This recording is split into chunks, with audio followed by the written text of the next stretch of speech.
शेवटी इतकंच आमच्या हातात ठेवलं. आता काही मिनिटातच या सूर्यासारखे माझे पंचप्राण बुडून जातील. मृत्यू, माझा मृत्यू.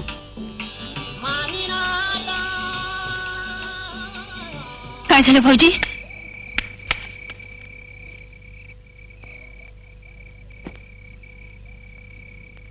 भाऊजी, भाऊजी काय झालं? ऐकाय काय? हेडलेत सगळे पैसे. पैसे काही झाडाला लागत नाही दुर्गे, घाम गाळून मिळवावे लागतात ते. आणि मिळवलेले पैसे पद्धतशीरपणे जपून ठेवावे लागतात. तेव्हा कुठे असे दिवस दिसतात.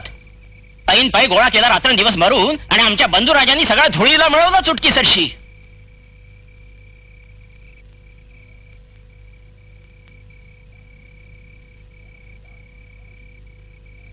नशिबातच यश नाही यांच्या, नाहीतर त्यांच्या परीने त्यांनी सगळं काही केलं होतं, पण हातात काहीच पडलं नाही. बा दुर्गे, त्यांच्या परीनं त्यांनी सगळं काही केलं होतं. काय केलं त्यांनी? काय केलं? दातांच्या कड्या करून विनवत होतो की बाबा रे, नाटक कंपनी काढण्याच्या फंदात पडू नको. नाटकात कामं करतोस ते सुद्धा योग्य नाहीये. पण म्हटलं ठीक आहे, पण माझा ऐकतोय कोण? बरं, नाटक कंपनी सुद्धा अशी तशी नाही. गंधर्व युगाचं पुनरुज्जीवन करण्याची हौस होती ना त्यांना. अरे हौस करा ना रांडीच्यानो, पण माझ्याकडे आला तात कशाला? घरदारी पोशाख करतात रांडेचे. चोरापोरी गेलं सगळं. तुला सांगतो दुर्गे, कलावंताला सुद्धा शेवटी व्यवहार यावा लागतो. नाहीतर कलेचं कलेवर व्हायला वेळ नाही लागत. कलेचं कधीही कलेवर होत नाही भाऊजी.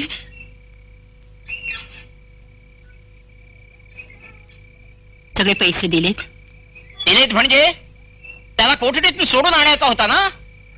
पण आता तुला सांगतो दुर्गे, तो मेला तरी त्याच्या तोंडावरती नजर टाकणार नाही मी. हो,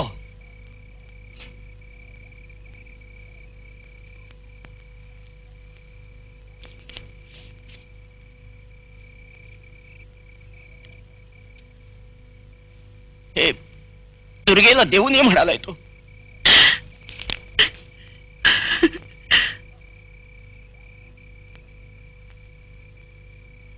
ध्यानाने आणलं. 4 दिवस कुठेतरी जाऊन येतो म्हणालाय. तुला सांगतो दुर्गे, तो आतड्याचा भाऊ होता म्हणून सोडून आणला. आता त्याने नाटक कंपनी काढली आणि ती बुडाली तरी पैसा सुद्धा देणार नाही. आता या कर्जापोटी कंगाल झालोय मी. माझं दुकान सुद्धा घाण पडण्याची वेळ आली. भाऊजी, आज तुम्ही उभे राहिला नसतात तर. छे, ही असली कोरडी भाषा नकोय मला. त्यांनी काय माझे गेलेले पैसे परत मिळणार नाहीयेत. नाटकं करायला निघालाय. कोण बघतो यांची नाटकं? रात्री पुरता हा स्टेजवरचा राजा, एरवी भिकारी. याच्या बायका पोरांना भावानी पोसायचं. मी जरा आंघोळ करून घेतो. दाम्या, अरे आंघोळीला पाणी काढ जा.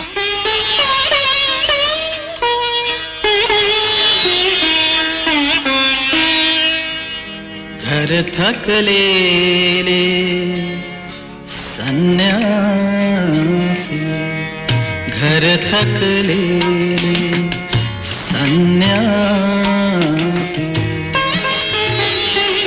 हळूहळू भिंतही खचते आईच्या डोळ्यामधले नक्षत्र मला आठवते. घर थकलेले संन्यासी. आता तो मखमली पडदा नाही, चांदीची सूर नाही, तळोखात बुडालेला हळूहळू उजळत जाणारा रंगमंच नाही. तीनवती संध्या मधुरा, तीनवती संध्या मधुरा, रखरखते ऊनच होते. ढगओढून संध्येवाणी, ढगओढून संध्येवाणी, आभाळ घसरले होते. घर थकलेले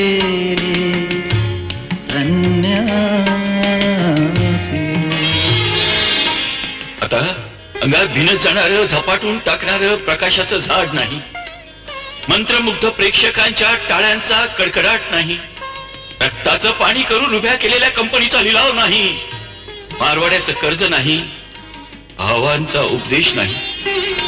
पक्षांची घरटी होती, पक्षांची घरटी होती, ते झाड तोडले कोणी, ते झाड तोडले कोणी, एक एक ओंजळी मागे असतेच झऱ्याते पाणी, घर थकलेले संन्यासी.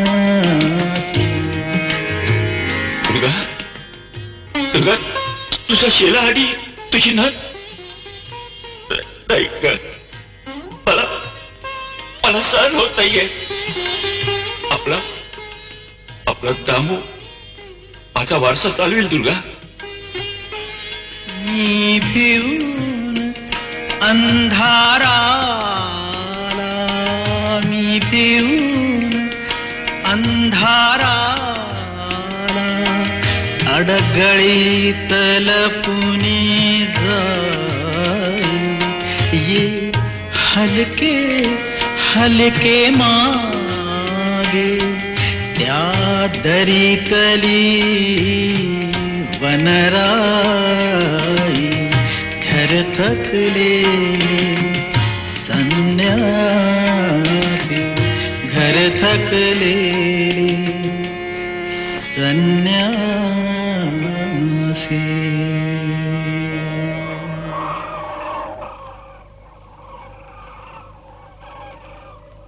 दामू, दामू, तू होशील माझं प्रकाशाचं झाड. तुला जपतील हे काळोखाचे मखमली पडदे. दामू, दामू, माझा आत्मा तडफडतोय रे. दामू, दामू, तू स्टेजवर.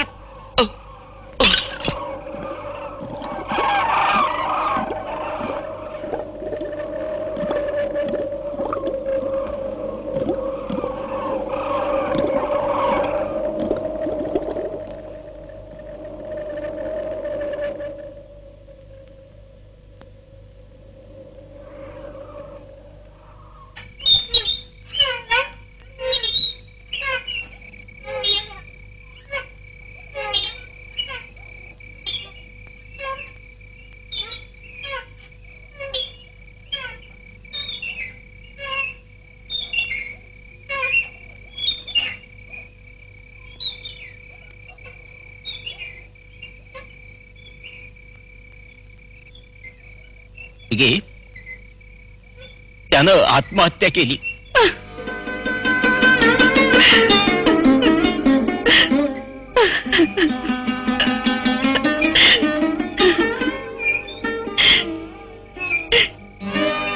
गेले ना. आता नाही तुम्हाला त्यांचं तोंड बघावं लागणार. अपयश आणि अपमान त्याने आधीच मारून टाकलं होतं त्यांना. आणि आता स्वतःच.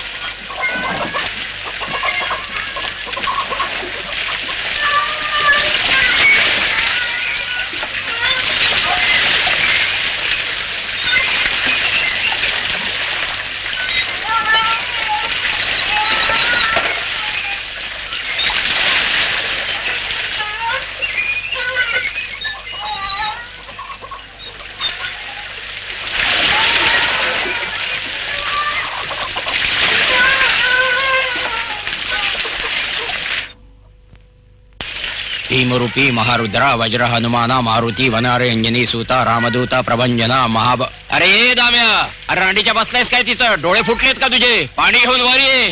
हे अक्कल सिंगचं कार्ट. पनारी अंजनी सुता रामदूता प्रभंजना महाबळी प्राणदाता सकाळ. अरे बापाच्या नावानं आंघोळ केलीस, आता आम्हाला आंघोळ घाल. दहा बळी प्राणदाता सकाळा उठवी बळी सौख्यकारी दुःख हरी धूर्त वैष्णव गायका जिनानाथा हरिरूपा सुंदरा जगदंतरा पाताल देवता हंता भव्य सिंदूर लेपना लोकनाथ जगन्नाथ प्राणदाता. अरे लेका होत ना भरभर, बघतोस काय दळभद्री कार्ट. ओम हरा. अरे जा ना आणखी आण पाणी, बघतोस काय. श्री गणेशाय नमः. भद्रम कर्णे विष्णुयाम देवा भद्रम पश्ये माक्ष भीली लत्रा स्थिर रंगयस्तु स्वस्ति नेश्वर स्वस्ति पुष्प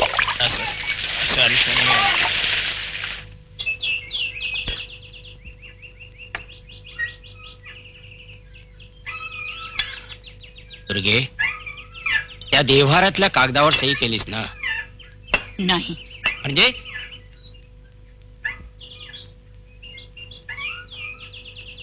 या घराचे सगळे पैसे तुम्ही दिलेत म्हणून आम्ही सावकाराच्या तावडीतून सुटलो, हे खरं आहे.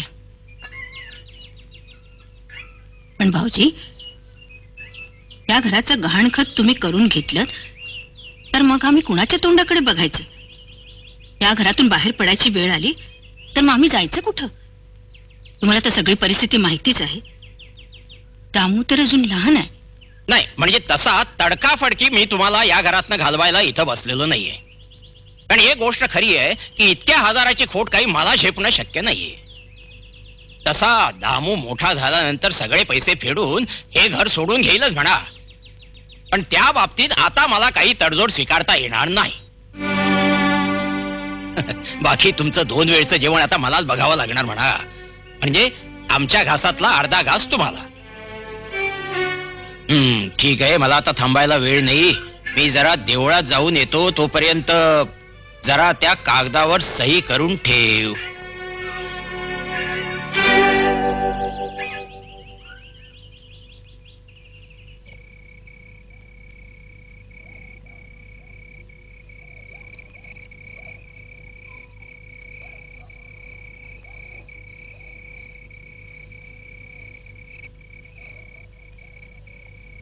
भाऊजी, दुर्गे, या विषयावर माझ्याशी एक अक्षर बोलू नकोस. झालं तेवढं पुष्कळ झालं. मागच्या वेळेला आलो त्यावेळी सुद्धा नाटक बघायला गेला होता. अरे बापूस मारून 4 महिने नाही झाले तर चिरंजीव निघाले नाटक बघायला. या या चिरंजीव या. झाली का नाटक बघून? बापानी धडे घालून दिलेत, आता चिरंजीव गिरवतायत. बाप तसा लेख. बापालाच वेळेवर लगाम घातला असता तर ही वेळ येतीच कशाला? त्यावेळी दुर्लक्ष केलं त्याच्याकडं हौस म्हणून. आणि झालं काय शेवटी? राड सोडला ना नाटक नाटक म्हणत. आणि कर्जाचा बोजा हा माझ्या डोक्यावर. ते काही नाही, उद्या सकाळी त्याचा बोचका बांधून ठेवा. माझ्याबरोबर घेऊन जातो दुकानात. पुढ्या बांधायला ठेवतो त्याला. 4 पैसे कन्वर्टीला तरी लागतील त्याच्या. नाटकं करतायत.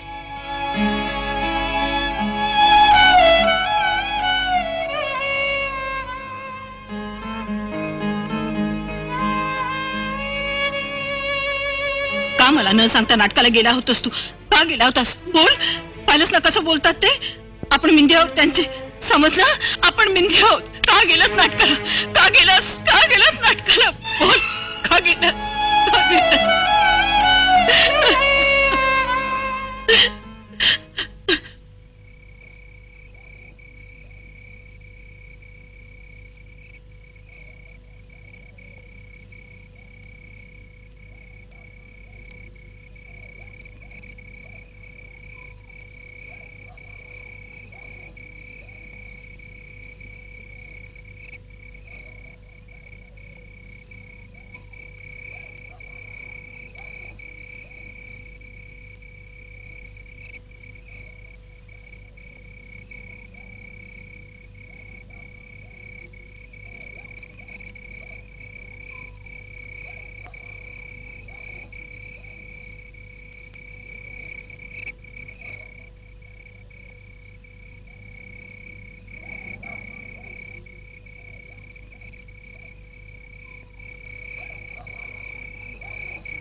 काय दामुशेठ, तयारी झाली की नाही पार्टीची? कुठल्या पार्टीची? मलाच विचारताय? अरे नव्या नाटकाच्या अनाउन्समेंटची पार्टी देतो ना, इसके. तुम्हीच निरोप पोचवलेत ना सगळ्या चमच्याना. इसके बाकी फुल फार्मात आहे. तुम्ही सुद्धा हात धुवून घ्या. काय दामुशेठ, लक्ष कुठं आहे तुमचं? आत्ता इथं होता. कुठे गेला कोणास ठाऊक. इकडे या, या इकडे या. हं? इकडे या. काय शोधताय? शर्ट ना? हे घ्या. हं? त्यांनी तोंड पुसली याला. वर होतं म्हणून